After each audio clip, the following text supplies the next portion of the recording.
Tonight, you will sleep. Welcome, Frodo of the Shire. One who has seen the eye.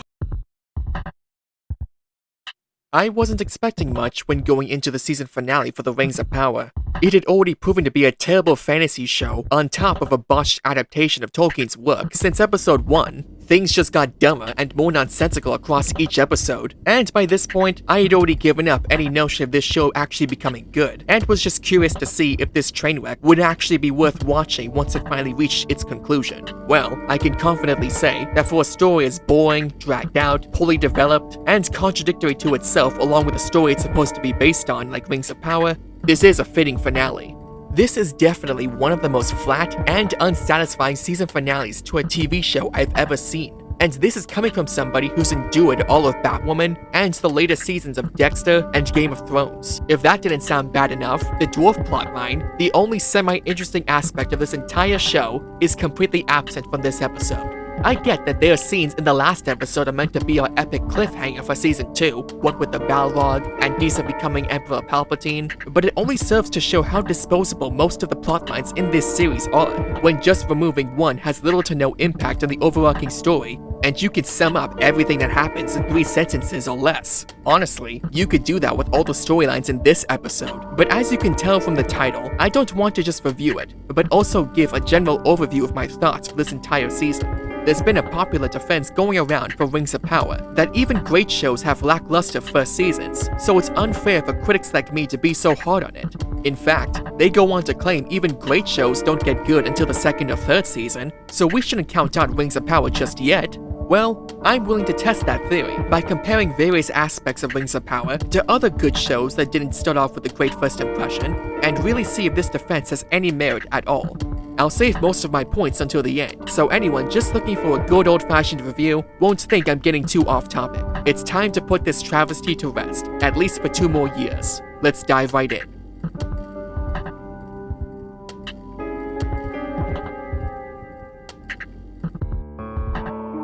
We open with Discount Gandalf taking shelter from the rain, because if you recall from the last episode, the Savage Harfoots kicked him out even after all his well-meaning intentions to help them. That's going to be put into much sharper focus later on, but for now, we see that he's pondering the life-changing advice Nori gave him. You're good.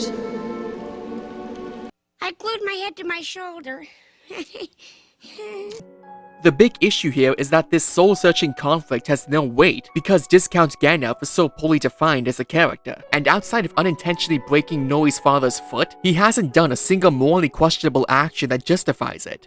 I'll get more into this later on, but for now, the clumsy hobo tripped and dropped the apple Nori gave him. He tries searching for it, but then sees it's been picked up by Nori herself, who it seems has fully embraced her asshole Harfoot heritage by running away and refusing to answer him. But it turns out this was a trick by Feminem, which prompts the other 2 Sim ladies to appear and proclaim Discount Gandalf to be the long-lost master, Sauron. Why she chose to shapeshift, instead of just walking up to the guy she assumed to be her master, is beyond me. I guess she just likes messing with people. Or more likely, the writers thought it would look cool, but didn't realize she's trolling him for no good reason. Well, I guess he'll be fine for now, because the scene cuts to Galadriel and totally not Sauron, who, like I predicted in the last video, miraculously managed to cross thousands of miles to Eregion in no time flat. How do I know barely any time has passed, you may ask? Was soon told it took them 5 days to get there, while Totally Not Sauron's bleeding out on his horse the entire time, and Fembron and Celebrimbor are still mulling over ideas of what to do with the Mithril ore. Congratulations, Rings of Power, for making this once grand, sweeping fantasy epic feel like it all takes place in a preschooler sandbox. Anyway, Galadriel rides up to them, and Fembron has quite the muted reaction to her return. King of the Southlands, how is it your path crossed with his? How is it you are here? How is it you are here? No, answer his question, Galadriel, because it's very reasonable for him to be here in an elven city, whereas the last time he saw you were riding off into the middle of the ocean to enter another plane of existence entirely. You being here after your king ordered you to leave warrants a deeper explanation than you just asking him what he's doing here. I should have never have set you on that ship. I should have trusted you. It is a mistake I will not make again. Fenrond, you do realize you were telling Celebrimbor every elf should be preparing to leave Valinor. So how exactly do you plan on keeping that promise? Unless your plan is to leave Galadriel here in Middle-earth, which, again, I'm fully on board with. To be completely serious though, this entire disease that's killing the Elvish immortality plotline feels like the writers are just making up arbitrary conditions across each scene, rather than the characters coming up with intuitive solutions to the problem. First, the elves wanted vast amounts of mithril to save their entire species across all of Middle-earth, and now they're trying to accomplish the same goal with one small piece of ore? Fenrond was desperate enough to commit treason against the dwarves in the last episode, but suddenly he and Celebrimbor believe they just need this little fragment? I think it also bears reminding that this disease isn't going to kill all of them, but just make them mortal like every other race in Middle-earth. So once again, I can't say I'm all that sympathetic. So Galadriel goes on her usual diatribe about how she jumped off the boat because her task wasn't finished, even though she flatly admitted in episode 3 it would have been certain death, and Fenrond proclaims how much he misses her condescending to him and promises he'll always listen to her from now on. Now, if the writers were actually following the Galadriel redemption arc they set up in the last episode, this would be where she shows reservation about him putting all his trust into her, because from her perspective, that's what caused the Southlands to become Mordor. It would be a great opportunity to show she isn't the same egocentric, manipulative shrew she was at the beginning, by admitting she doesn't have all the answers, or even confiding with Fenrond the guilt she's been grappling with ever since the eruption. Instead, this is how she responds. I did not cross that bitter ocean, only to drown now. And nor will I let you. What are we to do? The only thing we can do. Swim. First off, spoiler alert, all she does in this episode is stand around and watch other people try to solve the crisis themselves. Secondly, that's more or less exactly what Celebrimbor said they should do, but Fenrond shot him down and insisted they should just pack up and leave, while they still can. It makes him look like a massive hypocrite for just accepting Galadriel's proposal to throw all caution to the wind and blindly follow any strategy they come up with, which in itself is a terrible plan. Thirdly, that metaphor was completely stupid and no doubt made Tolkien, the renowned English professor, spin in his grave. But I'd assume that's the case with pretty much everything in this show. She really did take everything her brother told her to heart, which led her to become more and more like an idiotic sociopath. Moving on, we see that Celebrimbor and Totally Not Sauron have met for the very first time. At long last, Rings of Power has finally shown something that actually happened in the lore. But of course, it doesn't take long for the moment to be ruined. Totally Not Sauron goes on about how much he wanted to study under the legendary Celebrimbor, which prompts Celebrimbor to show him what he's been working on, his elaborate plan to... What the hell are those? Did you guys seriously go down to a grocery store and pick up 3 ring pops to serve as the legendary 3 rings of power?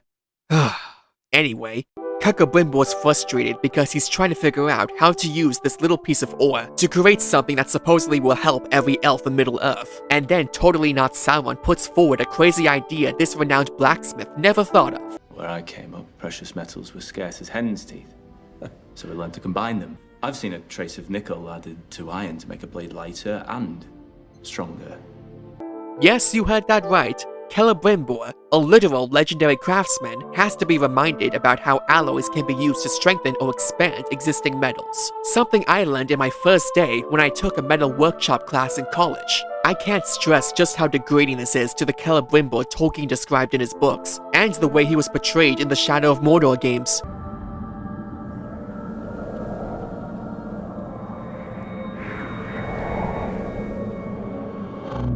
It is so fine a gift.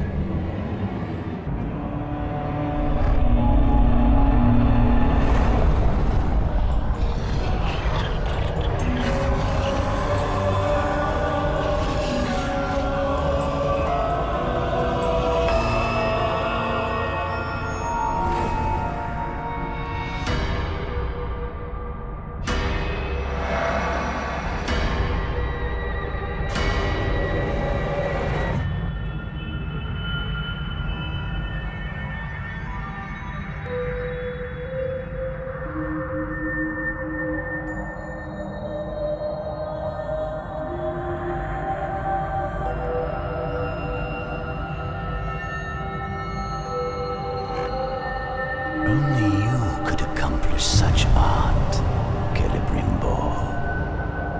Don't get me wrong, these games broke Tolkien's lore plenty of times as well, but at least Sauron was still Anatar, the deceitful Lord of Gifts who cleverly manipulated everyone in Middle-earth through masterful subterfuge. And Celebrimbor wasn't an aloof idiot who dressed in maternity wear or desperately pined for Fenrir's love. Look, I get it. This scene was meant to showcase how smart and manipulative Totally Not Sauron is, but none of that comes across if it requires Celebrimbor to be a complete moron just to make him look more intelligent. I've seen people online trying to excuse it as, oh, he's just using his elusive powers to confuse him. But can you honestly say that an instant dumbass spell is more compelling than watching two highly intelligent characters try to outmaneuver each other? Call me crazy, but the latter is why so many people loved the early seasons of Game of Thrones. Enough of that for now, because it's time to cut to what's going on in Numenor. And brace yourselves, ladies and gentlemen, because even by this show's standards, this entire plotline is completely meandering and pointless. The king is now on his deathbed, so all the most talented artisans in the city have been hired to create the best design to capture his likeness. One of them is Discounter Hermione, who, if you recall from episode 4, in between all the actual important things that were happening, got accepted to become an architect. And this is meant to be where that totally crucial and not at all forced development finally pays off. The king wakes up by jump-scaring her, because this show just loves following every cliché trope in the book, and mistakes her for Tarmiriel, insisting they must follow the old ways, otherwise they're all doomed. Discounter Hermione rushes off to get the guards, who are inexplicably nowhere to be found despite the fact she's alone with their king. Oh, I see. It's because we needed another contrived plot point to happen, and to give this useless original character something to do in this narrative. He sure does move fast and quiet for an old man who's literally supposed to be dying right now. It's all so he can lead Discounter Hermione to the secret chamber with the Palantir, and just before she's about to touch it, that's where it ends. No, seriously, that's the last we ever see of Discounter Hermione and the king for the rest of the season. I mean, if that's not the most prime example of filler in a story, then nothing is. It's true that not every side plot in a TV show has to connect directly to the overarching story, but they should at least center around characters with fleshed out personalities, who do more than just stand around and watch other people actually push the narrative forward. It's also crazier when you consider that according to the writers, they created Eärien to diversify Elendil's family, while blatantly contradicting the fact Elendil only had sons, otherwise we would have seen her in the Argonath we saw in Fellowship of the Ring, and offer a unique perspective to the events playing out in this show. When you consider the fact the only thing Discounter Hermione has ever done that's affected the story was trying to get her simp to stop Numenor's efforts to go save the Southlands, which didn't even work in the end, I can't say I'm all that impressed with how she was implemented. Hell, at least Tario killed a bunch of orcs that were after Thorin's company and healed Keeley, even if that entire love triangle plotline was incredibly stupid and undercooked. We cut back to Gil-galad, who's just as skeptical about Fenrir and Celebrimbor's plan as I am. Why a crown? A circular form will be ideal, allowing the light to arc back upon itself in one unbroken round, building to a power that is all but unbounded. This is where the massive flaws and contradictions with the Eldar Tree dying subplot become more pronounced than ever before. I've already pointed out most of them earlier, but I think it still bears mentioning that if all they needed was one little piece to save every elf, then what was the point of trying to negotiate with the dwarves to get mountains more? Wouldn't this only ensure that Gil-galad stays immortal? That being said, I did appreciate this putdown from Gil-galad. Perilous are these whisperings. Sometimes the perilous path is the only path. I would not be standing here otherwise. You should not be standing here at all. Shut the fuck up! Know your fucking place, trash! I know it isn't much, but any criticisms of Galadriel's recklessness and stupidity are the only things keeping me going at this point. Celebrimbor goes on a crazed rant about how close they are, even though he only just came up with this plan when Totally Not Sauron suggested it to him, which then drives Gil-galad to order him to shut everything down and return to Lindon. But then he says something that catches Galadriel's attention. We are on the cusp of crafting a new kind of power. Not of strength, but of spirit. Not of the flesh, but over flesh. The one you call Sauron. He sought to craft the power, not of the flesh, but over flesh. Those words. Power over flesh. Where did you hear them? I believe those are my words. Was Halbrand with you? Oh, so now you're suddenly suspicious of Totally Not Sauron? only now you decide to do research to verify who he is, or rather who you insisted he is, after you made him a king and the centerpiece for your Southland invasion? Why are you suddenly so suspicious of him, considering up until now, you've done nothing but hang on to his every word and insist he's a good person? Oh, but I think we all know why. It's because there's a big reveal coming up, and since the writers didn't lay out any subtle clues or clever foreshadowing, at least not what competent writers would consider to be subtle or clever, Galadriel has to do a complete 180 out of nowhere and start questioning the man she believed in all this time based on one innocuous line. So, getting back on track, Fenwon begs Shil-galad to give them more time, even though he just told them he simply can't because the tree is practically dead at this point. This scene desperately wants to make Shil-galad out to be the rational leader, who's resigned himself to death and is willing to do everything he can to save his people. But, like I've been saying since the beginning, it doesn't work because they're not actually dying. It is a fool's hope, Elrond. Merely that, nothing more. Hope is never mere, not even when it is meager. Please stop trying to reincorporate your terrible metaphors. They only make your characters look dumber for taking any of that nonsense to heart. However, if I'm being perfectly honest, Fenwon has a point here. They have as long as the average human lifespan to execute this plan, so Shil-galad has every reason to let them proceed. It's not like once the last leaf of that tree falls off, every elf's going to drop dead, so he should let them do whatever they want with the time they have left, even though there's still no good explanation behind how making one crown is going to save their entire race.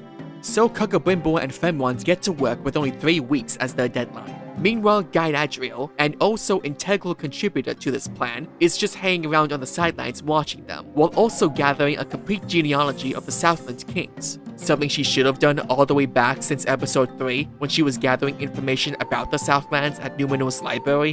Why the elves even have this is beyond me, but that's not important right now, because we get a tense interaction between her and totally not Sauron.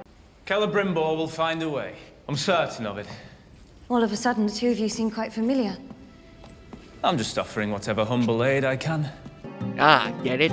He's inspiring the elves to make rings of power?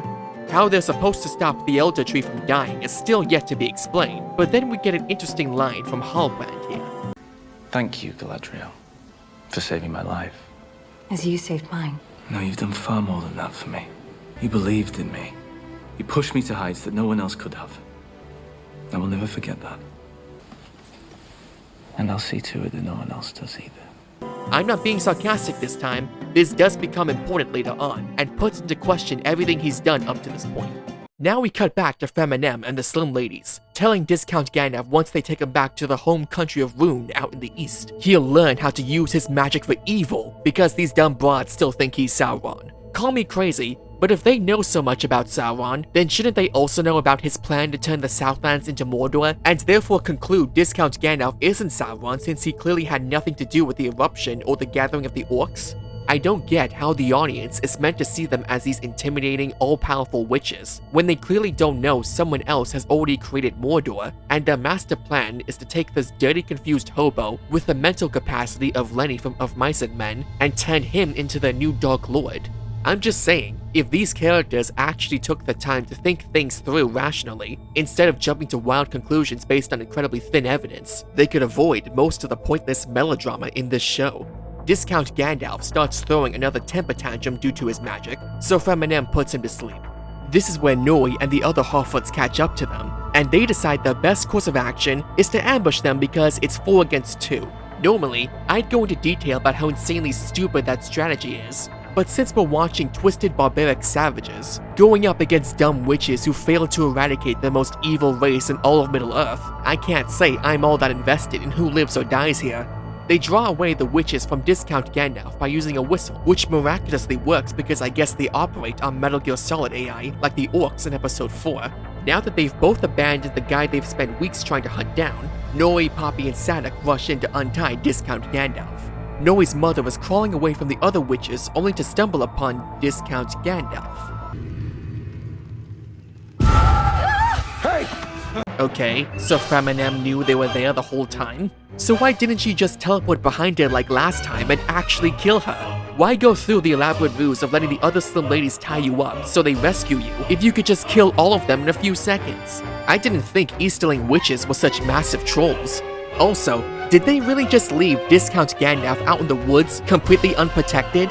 What if the Harfoots saw them leave that area, got curious, and found the real Discount Gandalf while they were busy setting up Feminem to be bait? I guess she would have been left awkwardly standing there, since the other witches didn't take any precautions to ensure he remained secured in case this trap didn't work. Whatever. It's all because the writers thought it would be cool if she shapeshifted again, and didn't care that none of this made any sense. Brandyfoot! Run! Really? This would be about as effective as an obnoxious toddler trying to stop their parents from dragging them out of a mall. She would have no trouble kicking him off, or better yet killing him, and reaching Nori in less than a second. Speaking of which... Oh no, not Sadek, the guy who abandoned countless Harfoots to die in the past, and laughed about it. Not to mention tried to leave Nori and her family to die as well. How tragic. I think that witch just became my second favorite character in this show. The three witches catch Nori, but before they can provide another great service to all of Middle-earth by eliminating more bloodthirsty Harfoots, Discount Gandalf steps in and throws some wind at them. Feminem is displeased, however, and decides to toss around Discount Gandalf.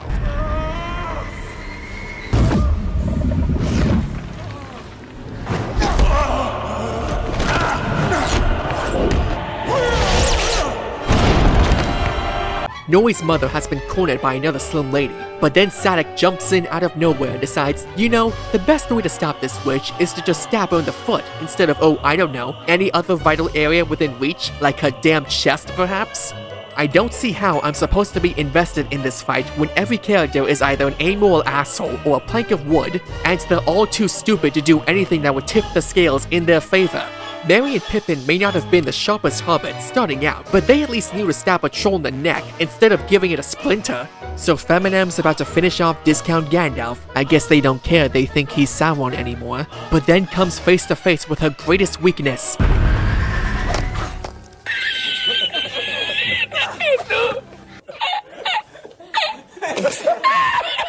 This causes her to drop her staff, which Nori steals, and she decides to use her fire to wipe out these annoying Harfoots once and for all. Or at least that's what you'd expect would happen. So she can burn down an entire Harfoot village in an instant, but when faced with three targets who can't move very fast due to their size and prosthetic feet, not to mention I'm sure they'd catch fire pretty easily considering I doubt they bathe regularly, all she can do is slowly belch flames in their general direction. Boy, that's some plot armor. It's so thick in fact that when Nori's trying to rouse Discount Gandalf, she's slowly treading towards her mother, Poppy, and Sadek like they're all trapped in a scene from Blade Runner 2049. Hello, Earth to Feminem, you can incinerate them instantly from 20 feet away like you did to their entire village in the last episode. Why does everyone in this show have mashed potatoes for brains? Ugh. So Nori's trying to get Discount Gandalf to take Feminem's staff for some reason, but he insists she should get away from him before he hurts her again. Or, to be more accurate, before she idiotically gets in his way of him trying to cast spells to help her. All it takes is for Nori to just repeat what she's been saying since the beginning, that he's here to help, he can choose to be good, and all this other power of friendship nonsense that wasn't developed the least bit between these two, which she completely flipped on herself based on her own stupidity in the last episode, I might add, to take out the staff and confirm something every Lord of the Rings fan was dreading.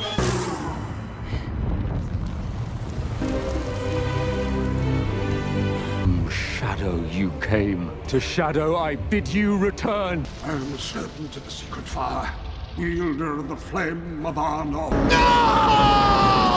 So, it turns out Discount Gandalf was actually Dollar Store Gandalf this entire time. At the very least, we now know for a fact he's a wizard, which, as I've stated in my first Rings of Power video, is a blatant contradiction in the lore, and only cements the fact these writers couldn't have been lying harder when they claimed to have always gone back to the books.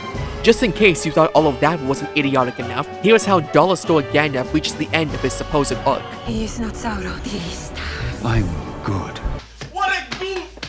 What's with you, man? Come on! Evil will always triumph, because good is dumb. I can only imagine how put off people who were watching Fellowship of the Ring back in 2001 would be if during Gandalf's epic soliloquy against the Balrog, he suddenly shouted, "I'm good!" Just to clarify to the 5-year-olds in the audience, like Rings of Power is doing here, that yes, He is in fact a good person who wants to do good deeds. Oh, but if you thought Tolkien hadn't spun enough in his grave, we then find out Feminem and the Slim Ladies are actually female Nazgul? How the hell there are ring wraiths when the Rings of Power haven't even been made or given to any kings of men is completely beyond me. But I think we can all assume it's going to be another mystery box to pad out Season 2 that'll end up having a dumb and unsatisfying answer by the end. So Dalister Gandalf dispels them into a flock of moths that all fly away, and the day is saved. Sadok then remembers he got stabbed in the gut earlier and decides to die in the same contrived, arbitrary way as Killmonger in Black Panther, though to this show's credit, it isn't nearly as preachy. I'm afraid I'm about to go a-wandering off-trail. The missus will be waiting. Take their wheels and leave them. What's it gonna take? We kill the weak, so the strong survive. You can't stop the new world. Your filthy society will never get rid of people like us.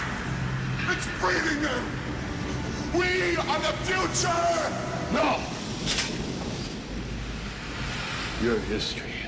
Well, to give Sadok some credit, he wasn't that cruel, but he still tried to leave you all to die, and laughed about a halfer getting stung to death by bees, along with all the others he abandoned, so I'm still glad karma finally caught up to him in the end.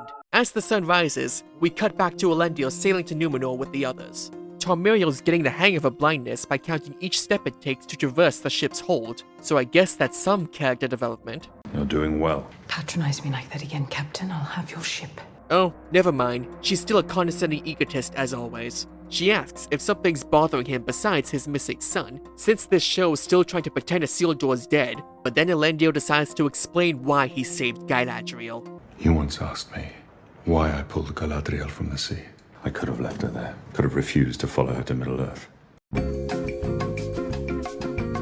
Yet at every turn I made the choices I did because Elendil does not merely mean one who loves the stars. Come on, you couldn't have Elendil stay mad at Galadriel for more than one episode? It's still her fault the Numenoids lost so many people following her to the Southlands. You could have at least had him stay mad at her for a good portion of Season 2, until he realizes Sauron will do much worse unless they stand against him. Instead, he and Tarmiriel are willing to throw away even more Numenoid lives, all for the sake of their good old friend Galadriel's reckless crusade. Who cares about all the other people on this ship who probably went through the same thing Elendil did in the last episode, and likely want nothing more to do with the elf who dragged them into this mess? They'll be lucky if the show even acknowledges they might hate Elendil and Tarmiriel for all the lives lost because they trusted Galadriel. They arrive in Numenor only to see that all the ships have black sails, meaning their king Tar Palantir is finally dead. Karl Marx Pharazôn is pleased, and that's where the scene ends, capping off the Numenor plot for this entire season. I can't say the screen time was worth it, since all we learned was Discount Hermione still exists, and Elendil did a complete 180 for no good reason. Now we're back to the Forge at Eregion, where we see there's been an explosion.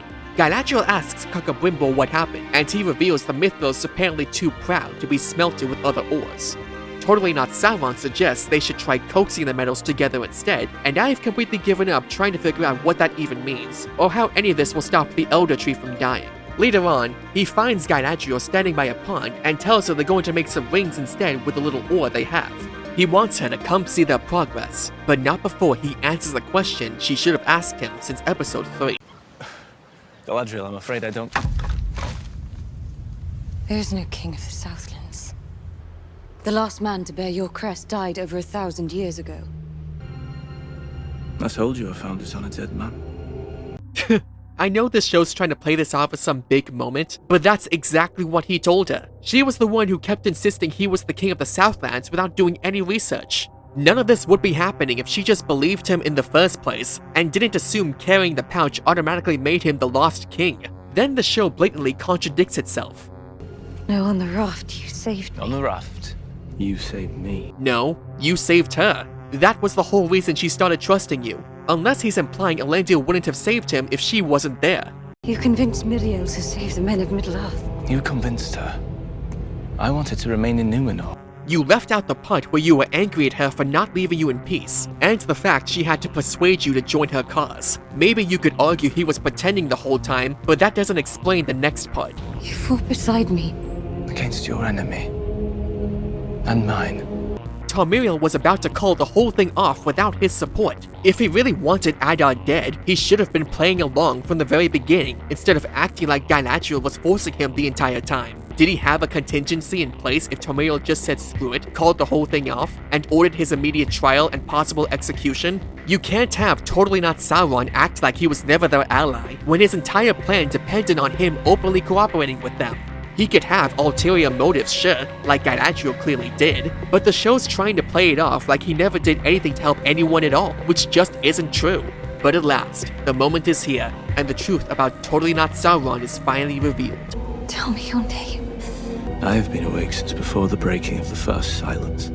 In that time, I have had many names. He was Dolostor Sauron all along!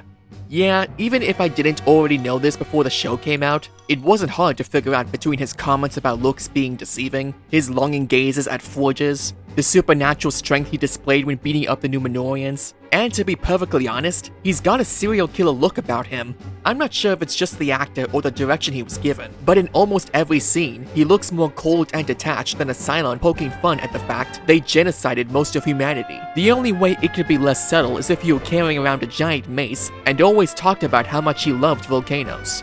Anyway, this is the big moment Galadriel's been waiting for after centuries of searching for Sauron. And now that she has him right in front of her, dagger in hand, she completely screws up. Flipping over mountain trolls and riding sideways on a horse, she can do no sweat. But stabbing the guy she swore an oath of vengeance against and spent almost 1,000 years hunting? Nope, sorry. Not even warrior Galadriel's Mary Sue powers can overcome the power of plot contrivance. He pulls her into a dream world where she finds herself back on Valinor with her brother again. At first, she tries to resist his influence, but can't help but give another awkward smile when she sees his face again. He tells her how proud he is of Galadriel for carrying on his mission, and during his travels, he found out Sauron was trying to do the same thing, heal Middle-earth. For a moment, it looks like she's actually buying into his story, but then Dolostor Sauron slips up when he tries to twist the famous advice he gave her. Touch the darkness once more. My brother is dead. Because of you. Galadriel. Ah, so close. If only you tried to tell her why a ship floats and a stone can't, you could have won her over. Maybe he'd have better luck if he used Celeborn's form instead, but it seems the show completely forgot he existed again. He's become such an afterthought that she doesn't even bother to ask him where he is, or even if he's still alive. Come to think of it, why is she so opposed to touching darkness when she told Dolostor Sauron earlier that's what you have to do in order to find the light? She rejects her fake brother, so Dolostor Sauron teleports them to the raft. Now he tries to appeal to her as a friend, insisting that after Morgoth was defeated, he saw the light for the first time and felt free. He believes it's his duty to heal all the damage he caused, and so offers Galadriel the power to rule by his side and accomplish that task together. Putting aside the fact this has become far more Star Wars than Lord of the Rings, Dolostor Sauron's motivations have become a contentious debate topic among Rings of Power viewers. Was he lying to Galadriel, secretly planning to take over Middle-earth all this time, or did he genuinely want to turn a new leaf, and it was only after she pushed him to confront his past that he decided he wanted to rule Middle-earth with her as his queen? When I first saw this, I assumed it was the former, that the writers wanted to make him out to be the master manipulator despite all the contradictory evidence. Now, after several weeks of thinking it over, and the writers' recent comments about how they want Dolostor Sauron to be their Walter White, I think they're portraying Halbrand to be a victim of circumstance, who then becomes an anti-hero as a result. He was completely against going back to the Southlands until Galadriel put the idea in his head that he could redeem his bloodline. And the show tried to build this dynamic of the two of them initially mistrusting one another, but then learning to appreciate each other after opening up about their traumatic pasts, and constantly reaffirming how much they rely on each other. The key word here being tried, because Galadriel always came off as a manipulative shrew who was just using him the whole time, while Dolostor Sauron just blindly followed her until dictated otherwise by the plot. My point is that until now, the show portrayed Halbrand to be a tragic but unstable person who believed being left alone was his way of making up for what he did, until he met Galadriel, and she told him in her twisted way that he could redeem himself and be a positive force for Middle-earth. If that's the case, this is even a bigger insult to Tolkien because that's not how Sauron was portrayed at all. He was a fallen angel, a corruption of the Valar's teachings, almost like a Lovecraftian figure with the way people described him. Concealed within his fortress, the Lord of Mordor sees all. His gaze pierces cloud, shadow, earth, and flesh.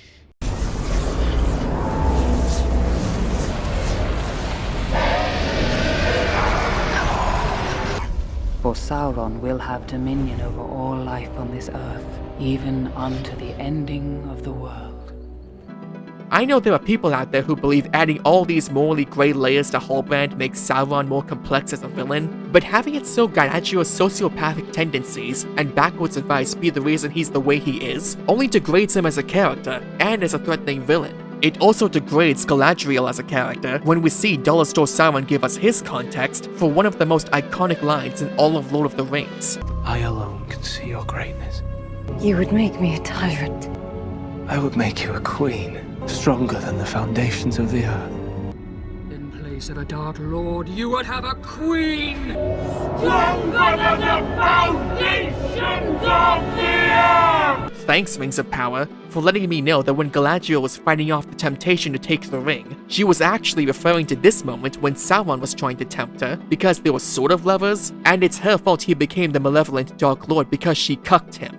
Take a bow, Elrond, because people won't be blaming you for not throwing Isildur and the ring into Mount Doom when you had the chance, because it turns out it's all Galadriel's fault that Sauron became evil and made the One Ring in the first place. Great job, Amazon. And you, my king, the Dark Lord. No. Not dark. Not with you at my side. If you want to murder orcs and settle the score, that's your affair. But don't dress it up as heroism. Are you going to tell me where the enemy is or not? You used me, after I all but begged you to let me be. I have just convinced Numenor to send 5 ships and 500 men to aid your people. Many might assume you used me. No, your kind was a mistake. And even if it takes me all of this age, I vow to eradicate every last one of you.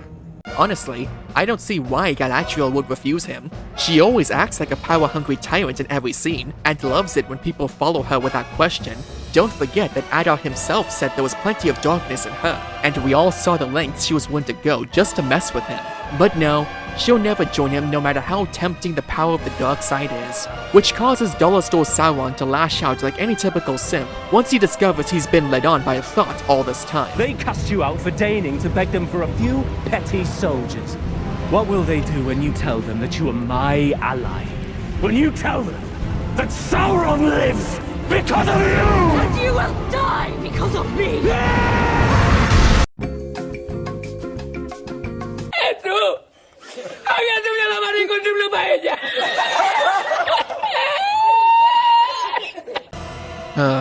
Remember the days when Galadriel was a calm and collected figure, but still a force to be reckoned with, and Sauron was a foreboding, ever-present force of evil that terrified everyone from just the mere thought of him? I guess the Rings of Power writers were big fans of Reva. What's wrong with you? What you screaming for? I'm leaving.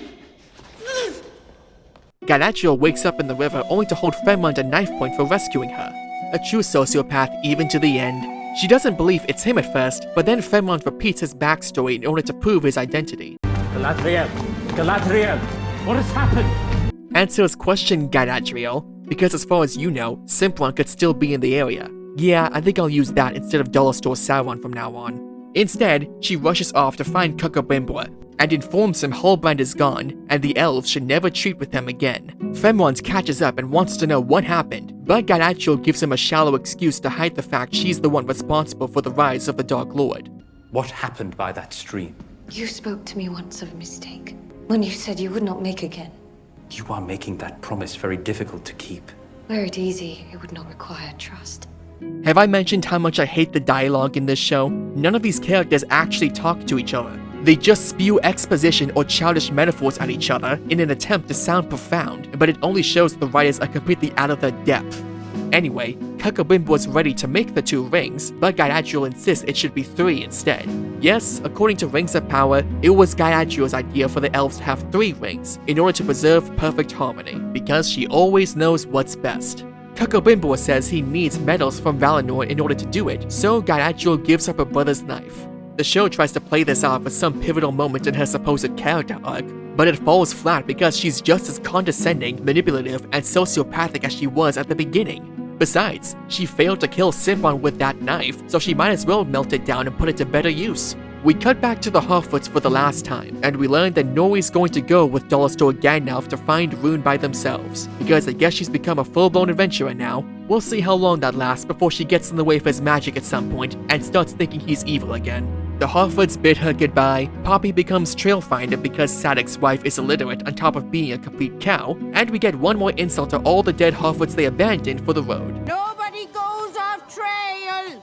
And nobody walks alone!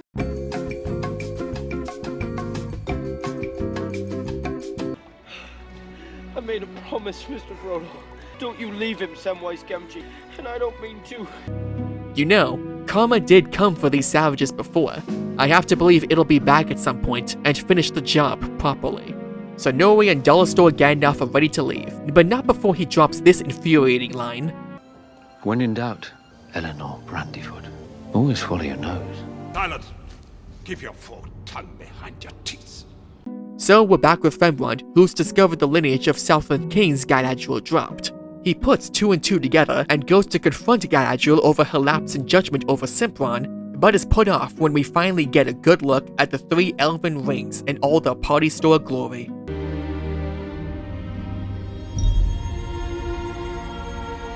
I mean, do we really have to compare how cheap this looks next to Peter Jackson's version, or any other illustration of the 3 rings? So the first 3 rings have finally been forged, and the show ends with Simran returning to Mordor. I assume he teleported thousands of miles to get there in no time as usual. And that's it. The first season of the Rings of Power is over. So, I think that makes this my 4th consecutive 1 out of 10, and boy does the show deserve it for this wet fart of a finale. Yes, the show's been terrible up to this point, but I didn't think Amazon would have their flagship series end with all their characters talking to each other in cheap sets and doing nothing else. Our main character Galadriel literally did nothing to contribute to the plot other than confirm how big of an idiot and thought she really is. The Harfoot plotline continues to be completely pointless and offers nothing besides breaking the lore in countless ways. You could edit out all the scenes with Numenorians in this episode and nothing significant would change. Hell, you can't even do that with any of the storylines of Batwoman, and that shows a failure on storytelling in almost every level. At least I thought that until Rings of Power, that is. At the beginning of this video, I put forward the question, is it possible for Rings of Power to build any good story out of this for Season 2? Well, looking back at it all, every character we've met, every location we've visited, every plotline we've endured, I honestly have to say no. You can call me biased all you want in the comments below, but I genuinely don't see anything here that would benefit from being expanded on for future stories. Rings of Power fails as both an adaptation and as its own original story, especially when it cherry-picks various parts of the lore to explain its nonsense plot, only to contradict itself because it can't even uphold the continuity in its own episodes. Characters like Disa and Nori flip on a dime between episodes. We're given broad overviews of the overarching goals for the show, like building a forge, finding Mithril to save the elves, or going to the Southlands to destroy Simran, while barely giving us any context for why these things are happening, and how the actions we see play out contribute to accomplishing these goals. And the biggest sticking point of them all, why should the audience be invested in any of these characters when they're either idiotic sociopaths, boring planks of wood, or schizophrenically flip-flop between the two extremes without any rhyme or reason? Likeable and consistent characters can make up for many things, but they can't save a broken plot with no direction or urgency by themselves. And if a broken, meandering plot can't even manage that, then what's the point of wasting your time on it? That's what separates Rings of Power from other good shows that started out with lackluster first seasons, like Star Trek or Buffy the Vampire Slayer. Even when their first seasons have insanely dumb episodes, like I, Robot, You, Jane, or Move Along Home, they still had compelling characters that were well established at the beginning, and they at least had an interesting concept at their core, however poorly handled it was. More importantly, the writers proved they were willing to experiment and take their characters in interesting directions you typically didn't see in other shows at the time. The first season of Buffy, for instance, started out as a schlocky, slice-of-life teen horror show, but it eventually found its strength as an ever-evolving coming-of-age story, exploring the growth of Buffy and her friends into mature adults through their experiences fighting demons and the struggles of everyday life. Deep Space Nine is essentially a space western, so it eventually learned to embrace its unique premise by focusing on how Sisko and his friends learn to coexist with all the aliens inhabiting or passing through the station.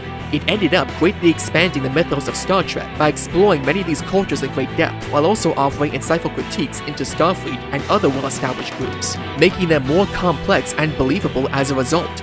The point I'm trying to make is that Rings of Power has never once displayed the level of creativity or insight into its characters and world, the way these two shows did even in their not-so-stellar debuts. I can't think of one moment in the Rings of Power when I became invested in a character's story because their goals and perspective changed so substantially from what they were at the beginning, in a way that makes sense, I mean. If anything, it's felt like one long holding pattern of overused cliches, dumb tropes, and sloppy characterization that feels both schizophrenic and undercooked at the same time.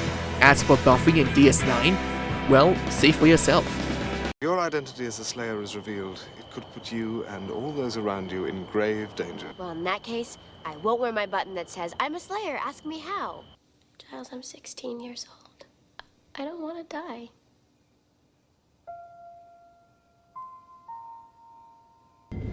I have been fighting for Bajoran independence since I was old enough to pick up a phaser. We finally drive the Cardassians out, and what do our new leaders do? They call up the Federation and invite them right in. Cardassia will only survive if it stands in front of Bajor and admits the truth. What you're asking for is another murder. I won't help kill another. Now those are characters whose stories I want to see continued, because they clearly aren't one-dimensional archetypes, and judging from their reactions, they think and act like real people. That's what people love about expansive stories, and it's why so many people fell in love with Lord of the Rings. Despite being a story focused on 4 hobbits, an elf, a dwarf, a wizard, and a normal man fighting to save the world against an evil dark lord by destroying a ring, it captivated so many people because it was about believable and compelling people fighting to save this amazing world they inhabit. That's what the creators of Rings of Power fundamentally misunderstand by making the show what they believe to be more complex and emblematic of the real world. By stripping away Tolkien's rich setting, strong principles of good versus evil, and imaginative cultures that are unlike anything we see around us, you're just left with a drab, generic tale of self-serving assholes trying to one-up each other. I'm not saying you can't make that premise work, but you need talented writers who can elevate those worlds and characters to be more than the sum of its parts, and that definitely isn't the case with the Rings of Power creators.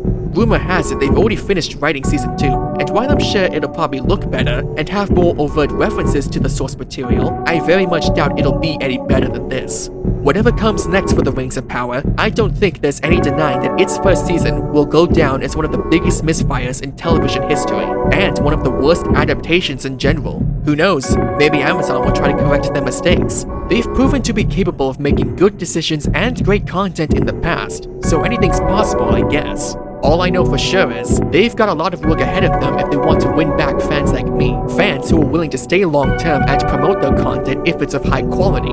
You know, Amazon, I wouldn't be too bothered if you took my idea of Galadriel waking up in Lothlorien at the beginning of Season 2, realizing that everything we've seen up to this point has been nothing but a bad dream. Just something to consider. Thanks for watching. I hope you've enjoyed this review series of the Rings of Power's first season. I can't say I enjoyed the experience of watching it, but I did have fun making these videos and sharing my opinions with others.